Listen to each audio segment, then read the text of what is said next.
credes agora? Pois eis que vem a hora, e já é chegada, em que vocês verão que não creram ainda nada. Eis que vem a hora, e já é chegada, em que sereis dispersos. Cada um vai voltar para casa, cada um vai perder o sentido, cada um vai perder a razão, cada um vai perder a missão, cada um vai perder a esperança, a bomba da alegria, cada um se esvaziará. Mas eu não estou só. A minha validação não depende de discípulos. A minha validação não depende de multidões. Todos vós me deixareis.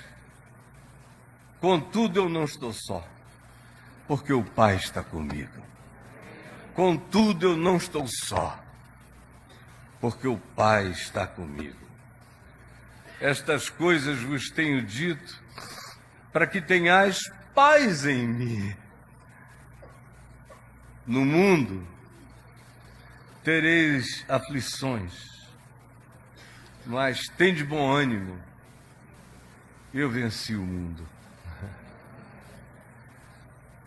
Nós estamos vivendo um tempo absolutamente singular da história humana, de Adão para cá.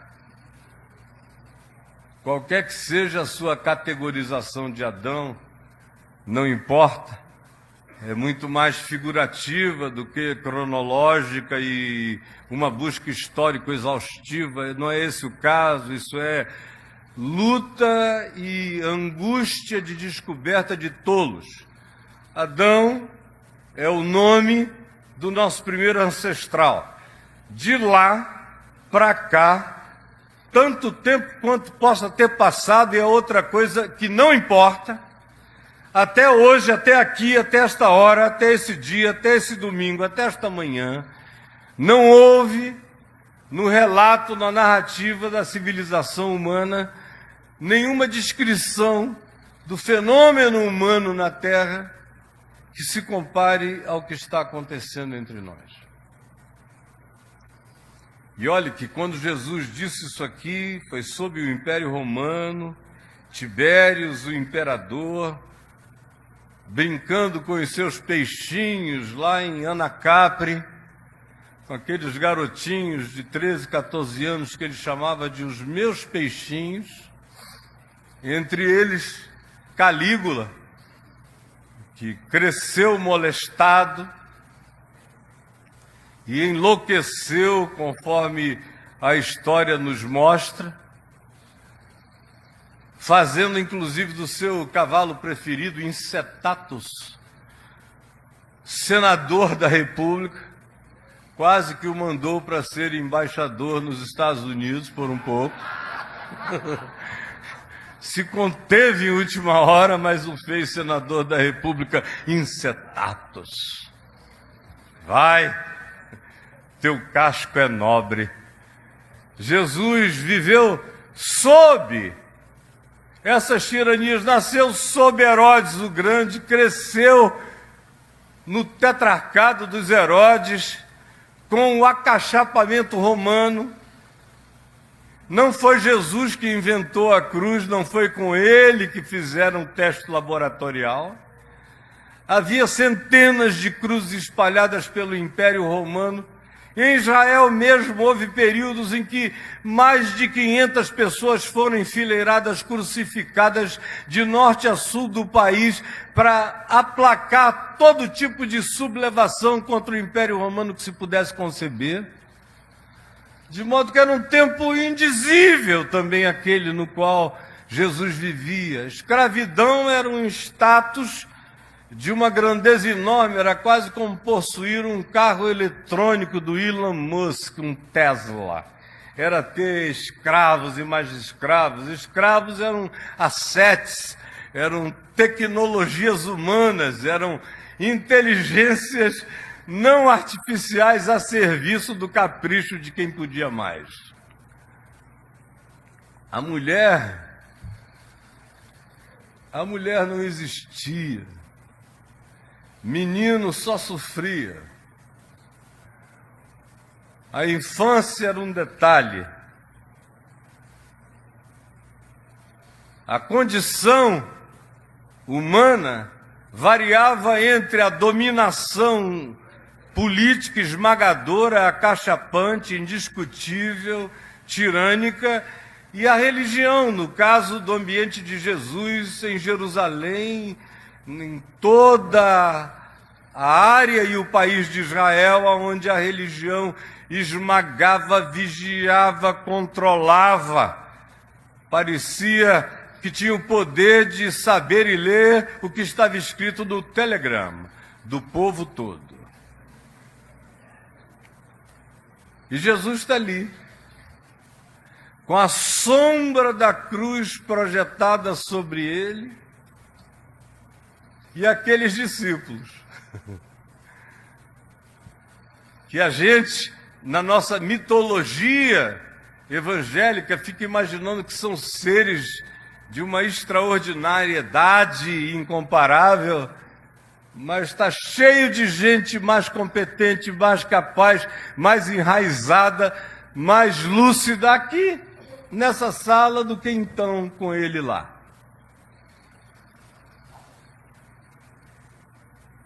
Mas ele olha para aqueles homens e vê que eles têm o poder, porque todo homem tem, se quiser, se der, se oferecer, de se deixar transformar e se tornar, na sua fragilidade, todavia, paradoxalmente, um ser quase invulnerável, pela decisão de crer e pelo compromisso de ir. E ele disse: venham e vocês vão ver o que vai acontecer. Mas está chegando a hora. E tudo que eles tinham era pergunta. É um pessoalzinho que pergunta. E perguntam coisas idiotas. Eu teria vergonha. Diz uma coisa, Jesus: quem é o maior entre nós? Pelo amor de Deus, deixem de ser viados, né? Quem é o maior entre nós? Senhor, entendemos que não tem um maior entre nós, mas estamos muito gratos porque a soma de nós todos é melhor do que o resto do mundo.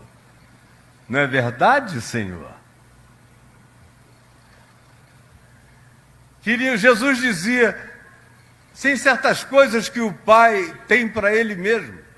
Mas eles insistem, querem saber o dia, querem saber a hora, querem saber quando a nave-mãe vai aparecer e vai baixar. Era uma loucura. Jesus chega ao ponto de dizer: querem saber uma coisa? Não tem anjo no céu que saiba, nem eu, me deixem em paz.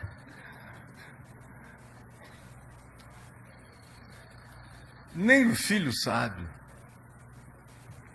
Vocês não conseguem viver sem saber? Não conseguem viver sem informação? Não conseguem só confiar, crer? E a partir da base do que vocês têm visto, e ainda veriam a ressurreição, com base nisso, será que não dá para vocês apenas confiarem? Confiarem que o Pai vos ama, que eu vos amo, que não vos deixarei sós, que não vos deixarei órfãos, que voltarei para vós outros, que lhes darei o Espírito Santo, que os consolarei todos os dias, que lhes falarei o que ainda não vos disse, porque não podeis suportar. Não se turbe o vosso coração. Credes em Deus, crede também em mim. Na casa de meu Pai há muitas moradas. Se assim não fora, eu vou-lo teria dito, mas vou preparar-vos lugar. E quando eu for e vos preparar lugar, eu voltarei e vos receberei para mim mesmo, para que onde eu estou, estejais vós também. E vós sabeis para onde eu vou. Eu sou o caminho, a verdade, a vida. Ninguém vem ao Pai senão por mim.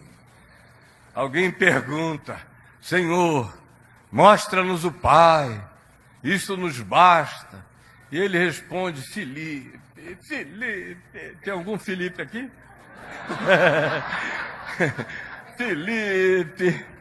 Filipe, há tanto tempo eu estou convosco. Olha que Jesus considerava 3 anos um monte de tempo. Há quanto tempo você está por aí dizendo que crê em Jesus? Não levante a mão não, para não ficar mal. Porque Jesus olha para Filipe e diz: há tanto tempo estou convosco. Eram 3 anos e 3 meses no máximo. E não me tendes conhecido. Quem me vê a mim, vê o Pai. Como dizes tu, mostra-nos o Pai. Não crês que eu estou no Pai, que o Pai está em mim? As palavras que vos tenho dito não as digo por mim mesmo, mas o Pai que permanece em mim faz as suas obras. Crede-me que eu estou no Pai, crede que o Pai está em mim, crede ao menos por causa das semelhanças, por causa das mesmas obras. Ele diz a eles: eu não vou interceder por vocês, não preciso, o próprio Pai vos ama. Porque vocês me têm amado e me amando, têm aprendido a amar o próximo. Mas virá o tempo da tristeza. E o tempo da tristeza durará durante o período em que vocês não crerem ou não virem a minha ressurreição. Todos vocês se dispersarão sem a ressurreição. A cruz só une os filhos de Deus porque o crucificado ressuscitou de entre os mortos. Do contrário, teria acabado tudo, dispersado todos. Essa era uma história que figuraria como qualquer outra história abafada do Oriente Médio.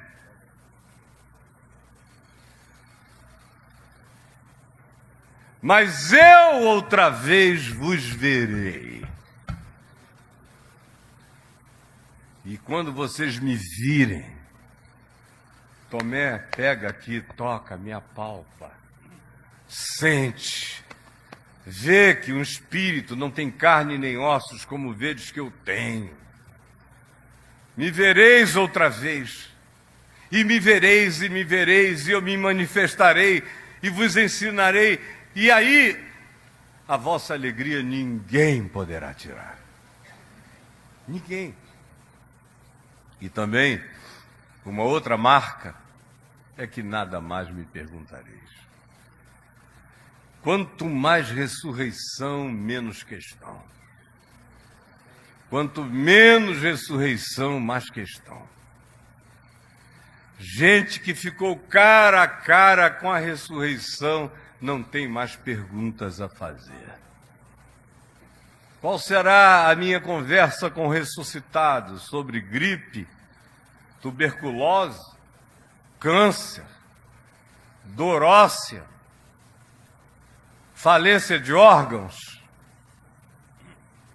um filho especial,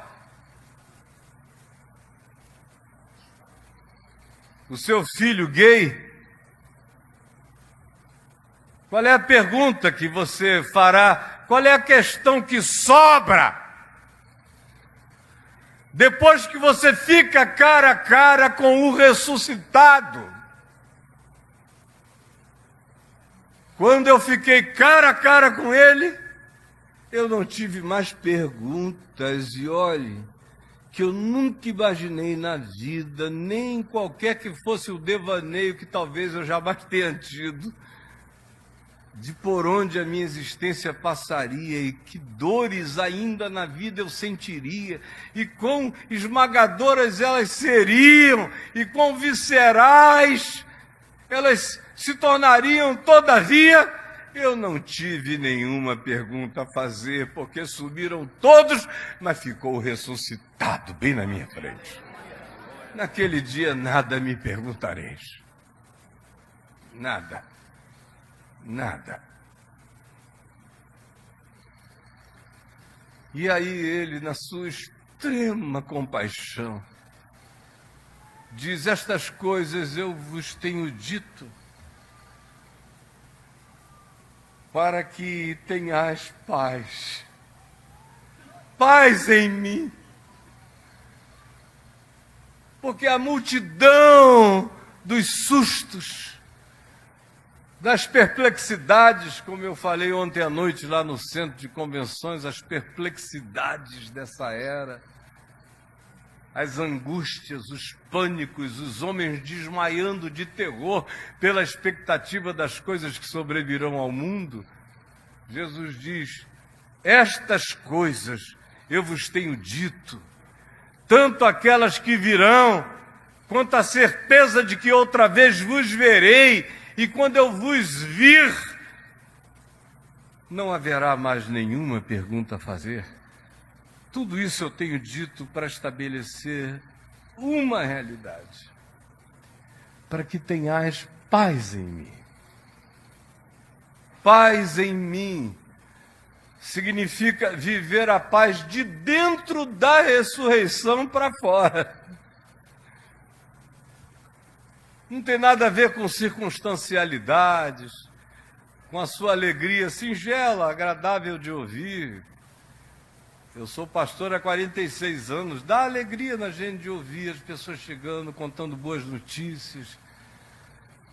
Mas a boa notícia não é nenhuma boa notícia que você tenha, é aquela única que é, e que se torna boa nova mesmo quando tudo não dá certo, que continua boa nova quando você perde o emprego, que continua boa nova quando você fica viúvo, que continua boa nova quando os seus filhos nem reconhecem mais você, que continua, todavia, esse poder de consolação que enxuga toda lágrima, porque você tem a paz que nasce da ressurreição dos mortos.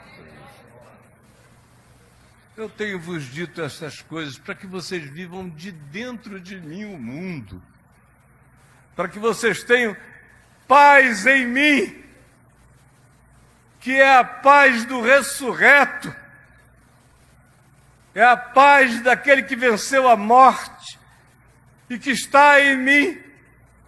Se Deus é por mim, quem será contra mim? Que juízo me perturbará? Que acusações me farão tremer? Que ameaças me intimidarão? Porque não há nem morte, nem vida, nem coisa alguma que possa me suscitar qualquer situação, como cantamos hoje na música da Silvia e da Cíntia. Ainda que uma guerra estoure contra mim, não se atribulará o meu coração. Estas coisas vos tenho dito, para que tenhais paz em mim. No mundo tereis aflições, mas tende bom ânimo. Eu venci o mundo. Ontem um garçom chamado Davi nos serviu, a mim e a Adriana, porque nós não saímos com os irmãos depois da reunião, senão iríamos dormir às 4 da manhã. Eu me conheço, eu demoro 2h30 para desacelerar o cérebro. Eu falei, eu preciso ir para... Saímos 11 e pouco, a gente tem que estar dormindo 1h30, para acordarmos felizes e fortes no domingo de manhã, e não fomos. Mas chegamos no hotel e não havia serviço aquela hora, 11h30. Aí pegamos um carro, fomos ali na Ilha dos Camarões. E eu pedi uma muqueca, ele queria botar muqueca mista, não sei o que. Eu digo, não, simplifica, só peixe. E eu e a Adriana comemos uma muquequinha gostosa. E eu fui vendo como o homem era atencioso. E a Adriana olhou e falou, ele é um senhor fino. Aí ele veio, eu perguntei qual é seu nome. Ele falou Davi. Eu falei, nós temos um filho. E a Adriana disse, por pouco ele não está aqui, nós temos um filho chamado Davi, está num outro lugar aqui perto. Aí ele falou alguma coisa da vida e das dificuldades da vida, e eu citei esse texto. E perguntando a ele, você já ouviu essa palavra, essa frase? No mundo tereis aflições, mas tem de bom ânimo, eu venci o mundo. Aí ele parou, pensou, ele falou, isso deve ser de Jesus, né? Não?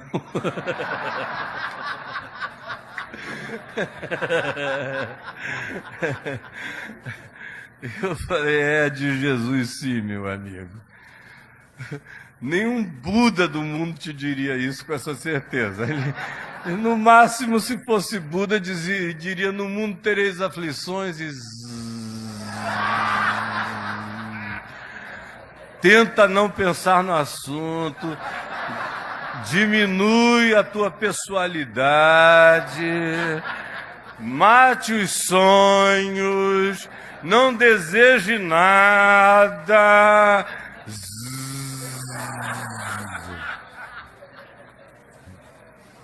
Se fosse Maomé, no mundo tereis aflições, mas pega uma adaga, parte para cima e degola a cabeça.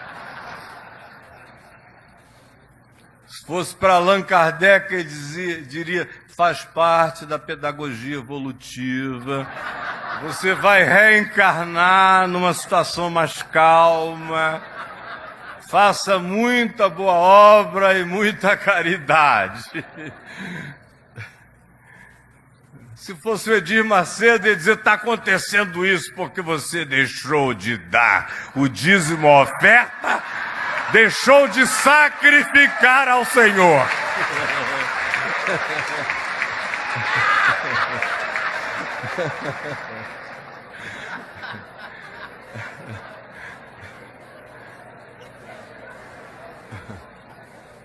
No mundo tereis aflições. E não tem ninguém que não tenha tido, não é? Eu não sei por que tem gente que nasce achando que não terá. Eu nunca conheci ninguém que tenha passado aqui sem aflição. E todo mundo que eu vou vendo chegar a um determinado tempo da vida sem aflição, eu faço uma oração. Eu digo, Senhor, não deixe que ele morra sem aflição.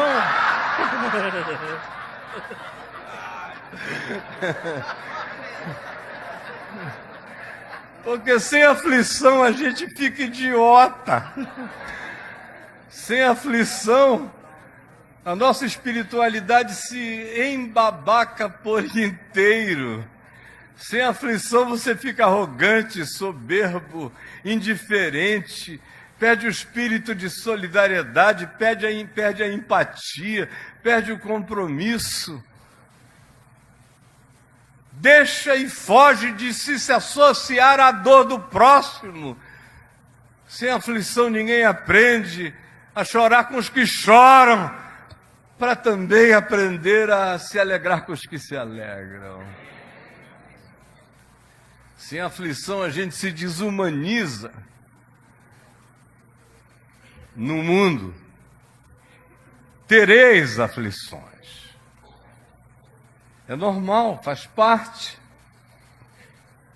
Viver com ambivalência, com ambiguidade, com a incerteza, com a impermanência, faz parte. Criar um filho todo certinho, aí de repente o menino aos 21 anos descaceta. A palavra é essa. Podia dizer, o meu português é rico, o vernáculo que Deus me deu grande, mas a palavra é descaceta. Eu podia usar 15 sinônimos, mas é essa a melhor palavra. Aí fica ali o pai e a mãe, Senhor, por quê? Naquele dia nada me perguntareis. Se você olhar a vida de dentro da ressurreição, se você olhar de dentro dos meus olhos, Se você olhar, porque você me viu ressuscitado de entre os mortos, e sabe que o Pai te ama, e sabe que eu estou em ti, e que se eu estou em ti está tudo resolvido, porque se a morte foi vencida, o que sobrou para te desesperar? No mundo tereis aflições, mas tem de bom ânimo. Nessa era dos coaches, é a era dos coaches e dos coacheiros. Tem coaches bons, como tem pastores bons, psicólogos bons, e uma grande maioria medíocre. E um outro pedacinho pavoroso. Esses são os coacheiros, que servem muito para os cavalos, para ficar ganhando em cima das tuas costas. Mas nessa era dos coaches, onde parece que se inventou a esperança, parece que se reinventou a positividade mental. E olha que no fim quem atende os coaches sou eu, lá no fundo do meu quintal.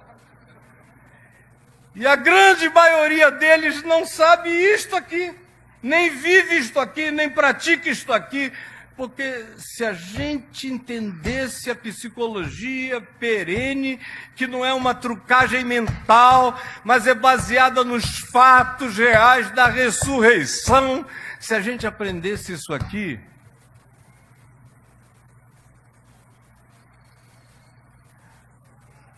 se a gente aprendesse isso aqui, não sobraria quase nada para mais ninguém. Porque isto carrega em si a solução existencial de praticamente tudo. Isso mata o subjetivismo, as perguntas, isso acaba com os traumas. A ressurreição cura traumas. E se a ressurreição não curar traumas, o que mais curará meus traumas?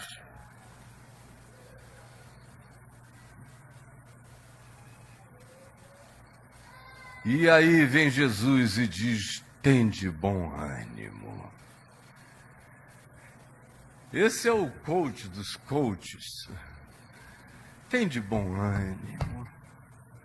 Olhem para mim, olhem para a tumba vazia, olhem para o que vocês viram do amor de Deus, olhem para o Espírito da ressurreição, que ressuscita mortos que estavam mortos fisicamente, e ressuscita mortos que estavam mortos mental e espiritualmente.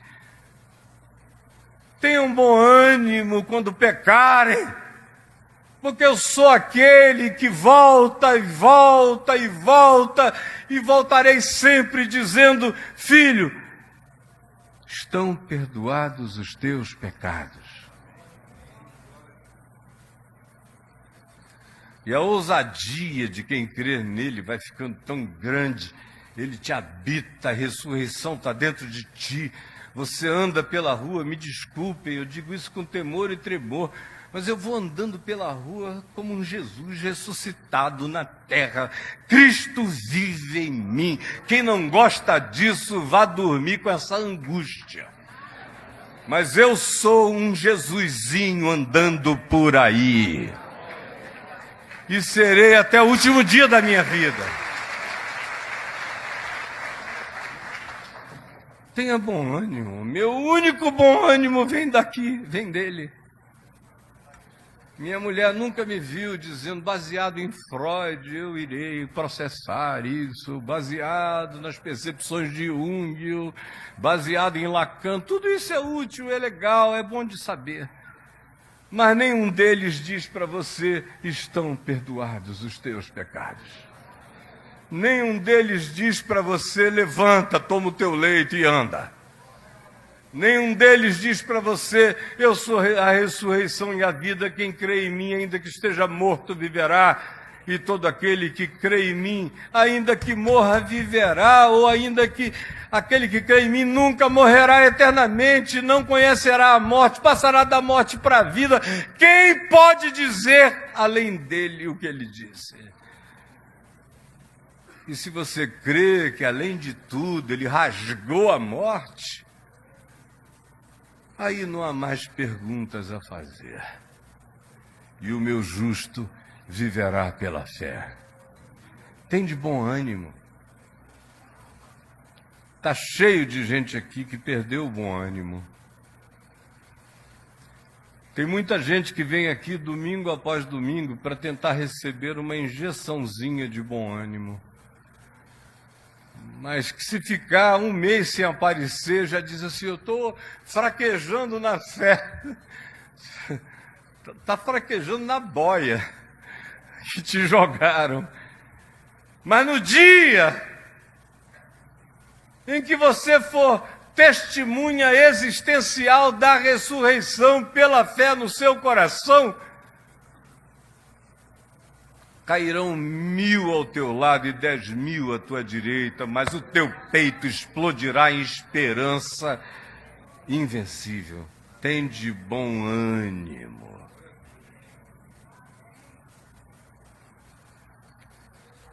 E o mais maravilhoso de tudo é que o embasamento desse bom ânimo tem a ver com o que ele diz, finalizando, a razão que ele dá, o porquê.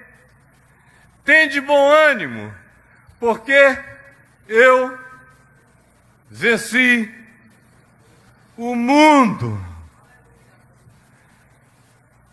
Aí ontem eu fui ali para a varanda, depois da conversa com o Davi, enquanto a Adriana ia ao banheiro, para a gente tentar dormir, eu abri a porta do quarto, olhei a varanda lá fora, tinha um chuvisquinho caindo. E o que eu tinha conversado com o garçom voltou à minha mente.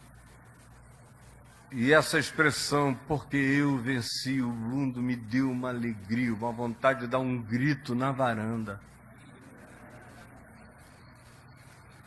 Porque eu venci o mundo.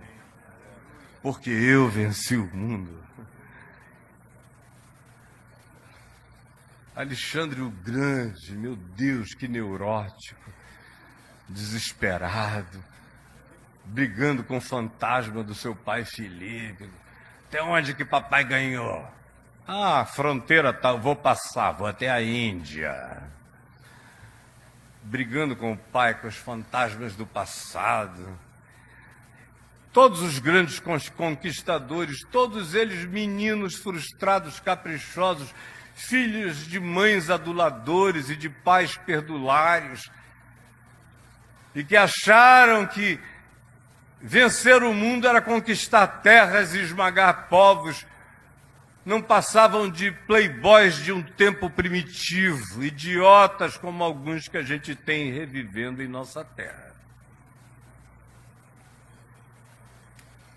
Aí lá vem Jesus. Tudo que ele fez foi com madeira. Por isso não sobrou nenhuma mesa como relicário da sua obra. Não esculpi em pedra, não escreveu um livro e nem disse, em verdade vos digo, após a minha partida, produzais 4 evangelhos. Um será de Mateus, um de Marcos, um de Lucas e um de João. Não pediu registros. E nas alusões dos evangelhos, o único texto que se diz que ele escreveu foi na areia e apagou logo depois. Não pediu pilares nem colunas, não pediu pirâmides nem templos, não pediu praças, não pediu estátuas,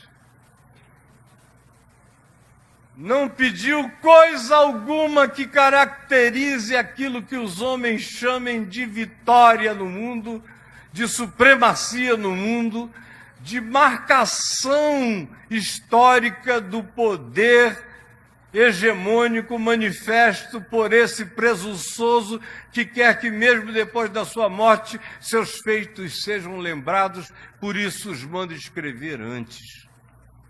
Nunca nada disso.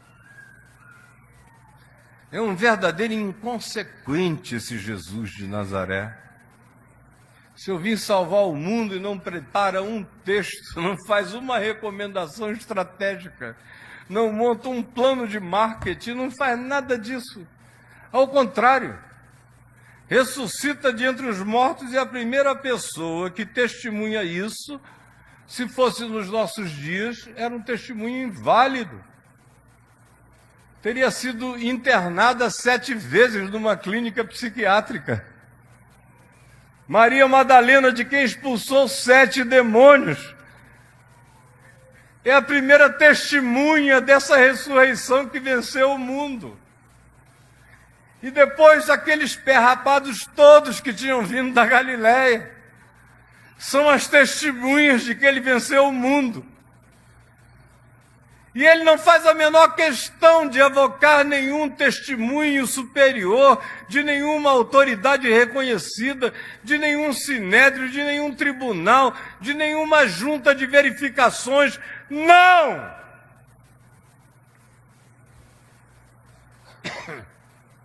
Só vai saber que ele venceu o mundo quem crer e praticar, como ele disse em João 7,14. Se alguém quiser saber se a minha palavra é de verdade, é de Deus ou não é, pratique. Porque nenhuma especulação conduzirá vocês à verdade, é só a confiança que se entrega e que pratica, é que experimenta o fato de que eu não falo de mim mesmo, mas o Pai que me enviou cumpre a sua palavra na vida daquele que crê. Eu venci o mundo. Aí aqueles seres totalmente desrecomendados o veem. E o coração deles se transporta para dentro da ressurreição e a ressurreição para dentro deles. E eles se desassombram e apavoram o mundo pelo destemor. É gente que pode dormir uma noite gostosa sabendo que vai ser executado, decapitado de manhã cedo e ronca a noite toda, como Pedro em Atos 12. É gente que resolve fazer dueto em cárcere, como Paulo e Silas. É um pessoal que assusta por não temer nada e nem ninguém. Esses são os vitoriosos. Esses que perseveram até a morte. Esses que dançam em volta de sepulturas, perguntando onde está, ó morte, a tua vitória? Onde está, ó morte, o teu aguilhão? Esses venceram o mundo nele, vencem o mundo nele. Eu venci o mundo. E quem quer que se encha dessa fé, se deixe possuir por essa convicção, também rasga depressões de dentro para fora em nome de Jesus. Também bloqueia o pânico. Na minha alma tu não tens lugar. Jesus ressuscitou. Eu não sou um órfão do universo. O Pai me ama. E é isto que vence o pânico do desamparo existencial no universo sem Deus, sem vida, sem sentido e sem futuro, sem eternidade, sem amor. Eu venci o mundo. E você pode morrer vencendo o mundo. Ontem eu lembrava com a Adriana a bênção que foi para mim ficar os 2 últimos meses de vida do meu pai na UTI com ele. Que coisa mais maravilhosa. Ele não podia ter me dado presente maior nessa vida do que me fazer seu companheiro de morte. Assistir aquele santo vencer o mundo, assim. Tem mais? É tipo aquele lutador tinhoso, que tá lá e o pau cantando e o bicho aqui, pô, esse é o teu melhor? Quando o cara entra com um pesado no meio da tua cara e você diz, é só isso que você tem?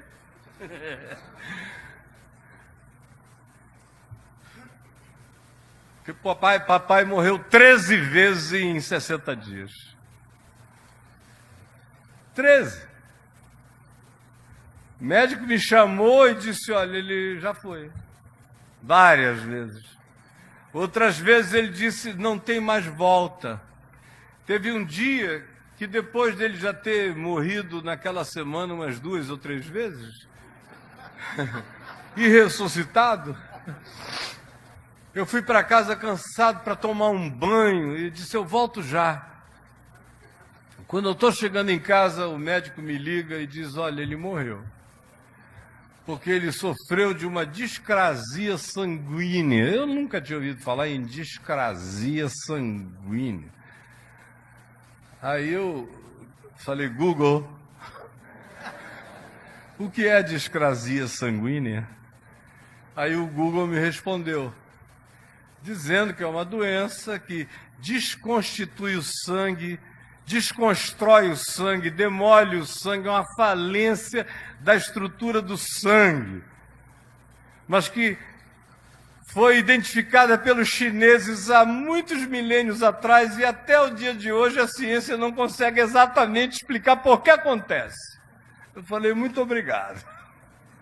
E fui para lá. Cheguei lá, parecia que tinham montado a cena de uma Pietà. O andar vazio. O médico não quis nem entrar comigo de tão sofrido que ele estava. Ele falou, abra a porta e entre, pastor. Aí eu abri a porta e vi meu velho pai, com o peito todo aberto, e os braços arriados, para o lado da maca, da cama de operação, um spot enorme em cima dele, aquela luz. E eu vi a cruz, eu vi a cena que Miguel Ângelo gostaria de ter esculpido, de tão linda. E eu não consegui nem entrar. Me deu um gozo eterno.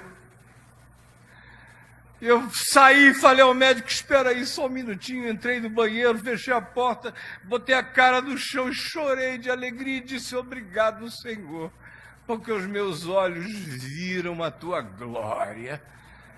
A vida desse homem que viveu em ti. E essa partida tão linda. Obrigado pelo privilégio de carregar uma imagem dessa grandeza escatológica na minha mente. Adorei ao Senhor. Como se diz que Abraão adorou antes de imolar Isaque. Eu adorei, voltei enxugando as lágrimas quando eu abri a porta, que fui chegando mais perto dele, ele abriu o olhinho assim e falou, oi meu filho.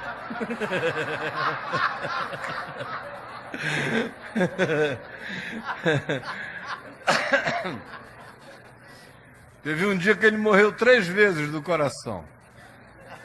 A primeira, parece que a morte durou uns 12 minutos, e vocês sabem que as sequelas são praticamente irreversíveis. Mas aí ele volta desses 12 minutos, dezenas de anestesia de adrenalina, sem resposta alguma ao coração, apenas sendo oxigenado artificialmente. E aí, de repente, todo mundo desistiu, ficou só um enfermeiro lá, na mão. Fazendo isso por amor a meu pai e em consideração a mim, porque ele viu o nosso elo. Eu não conseguia parar, ele me disse. Parecia que era um automático ali. Até que, de repente, eu desisti. Quando eu virei de costas, ele disse, Hilton... Obrigado. A segunda Foram 17 minutos. No mesmo dia.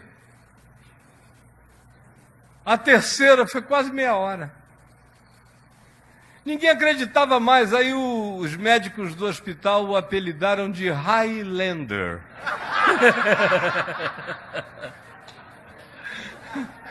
Digo, meu Deus, isso você quer vencer o mundo? Eu não tá nem aí. Aí ele volta. A Adriana, coitada, foi lá visitá-lo. Ele já estava dessa operação que ele ficou aberto com... O médico falou, eu fecho, eu deixo o emplasto. Eu falei, olha, pelo sim e pelo não, deixa o emplasto. Porque a gente não sabe se vai precisar mexer de novo, só dá uma amarrada legal aí.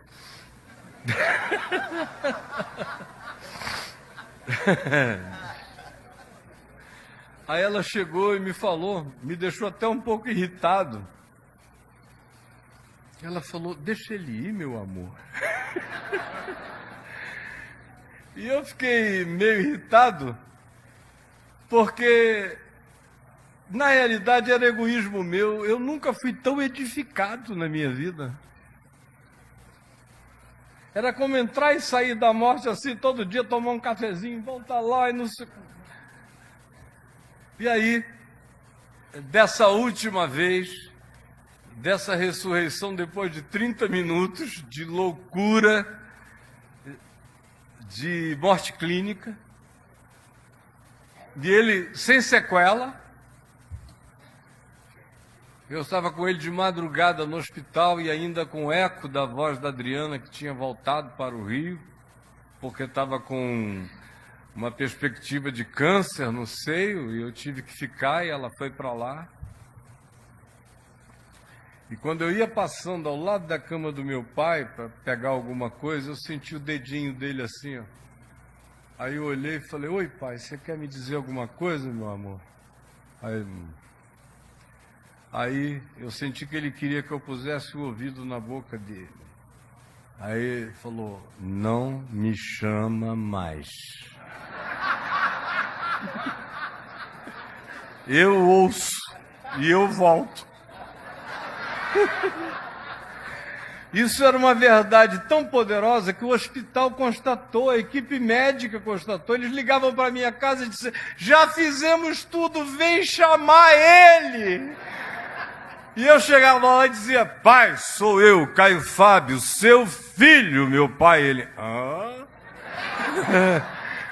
Os médicos disseram, a gente nunca viu nada igual na vida. Até que ele disse nesse dia, não me chama mais. No dia seguinte ele iria voltar para casa, tínhamos mandado botar uma UTI doméstica. O médico disse, seja feita a vontade de vocês. E ele também gostaria de voltar para casa, morrer em casa se for o caso. Preparamos tudo e iríamos levá-lo no dia seguinte, quando eu fui chamado de madrugadinha, corri para lá. E ele disse, olha, já gastamos tudo que é adrenalina, já passamos de todos os limites recomendados e não tem mais volta. Chama ele, pastor. A minha mulher sabe que não tem uma palavra aqui que não corresponde exatamente ao que aconteceu. A esperança dos médicos era a minha relação espiritual com ele, que eles verificaram que a gente tinha uma conexão incomparável. Chama ele, pastor. Eu falei, não. Ele me pediu para não chamá-lo mais. Agora ele vai para casa. E o coraçãozinho dele estava lá, as batidas de 18. Um negócio, aquele intervalo que bate uma aqui, outra, não sei quanto tempo depois. Já não considera-se nem qualquer coisa ativamente